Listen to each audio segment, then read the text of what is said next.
The NFL Scouting Combine is this week in Indianapolis, and Ravens fans will have a close eye on the receivers in this year's draft class. The Ravens plan to add some new pieces to the receiving core this offseason, and the majority of the draft experts right now think that's going to happen for the Ravens with their first-round pick.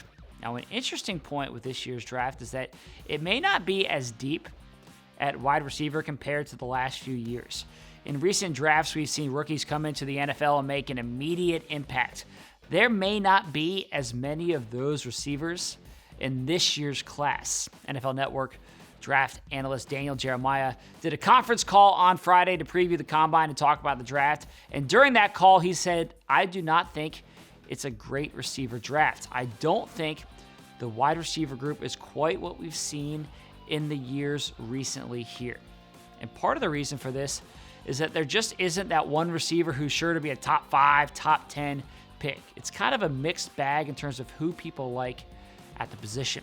Jeremiah did say that he likes USC's Jordan Addison. He also thinks that Boston College speedster Zay Flowers would be a great fit in this Ravens offense. Other guys like Quentin Johnston, the big-bodied wideout from TCU, or Jackson Smith-Njigba from Ohio State. There just does not seem to be much consensus overall on this receiver group. And in some ways, this kind of reminds me of the 2019 draft. We heard similar things during this part of the process in that year. And then a wide receiver didn't come off the board until the Ravens took Marquise Brown at pick number 25. And when you look at that draft overall, it actually was a really strong wide receiver group.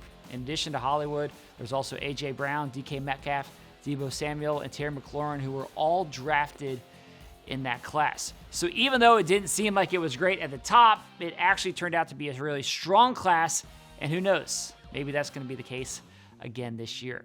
Now we'll get a better sense of the receivers and all the positions this week after the combine, and we're going to be there in Indianapolis to cover all of it. We'll have a crew there talking with the prospects and our front office executives, so make sure that you stay tuned for all of the coverage. That's it for me on Final Drive. Thanks for watching, and stay tuned for more from the Combine.